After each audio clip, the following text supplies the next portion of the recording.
Le groupe des 77 a été créé en 1964 par 77 pays en développement. Au fil du temps, ce groupe s'est agrandi. Lors de la réunion du bloc à La Havane ces 15 et 16 septembre, la coalition comprend plus de 130 nations cherchant à promouvoir leurs intérêts économiques. Le G77 plus Chine représente aujourd'hui environ 80% de la population mondiale et plus des 2 tiers des membres des Nations Unies. Ce groupe émerge des demandes qui ont été faites au monde développé capitaliste par les pays du tiers-monde. Ce groupe est donc devenu l'un des facteurs les plus importants des relations internationales au sein des Nations Unies. Mais son ordre du jour original était principalement économique et social.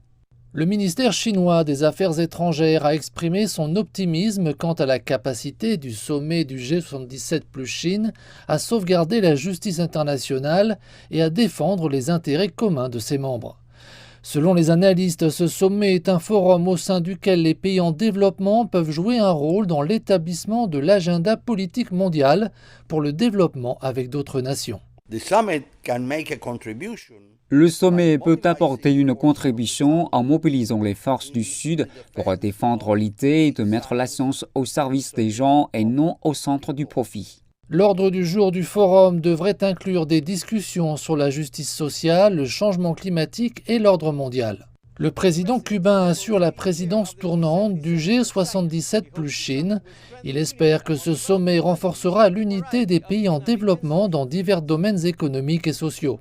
Au début de l'année, les ministres de l'Éducation et de l'Environnement du G77 se sont réunis à La Havane et ont adopté un certain nombre d'accords.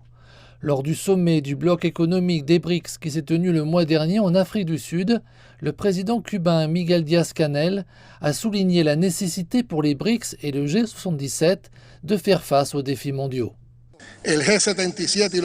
Le G77 et les BRICS ont l'opportunité de provoquer une transformation historique dans l'intérêt des générations futures. Faisons-le.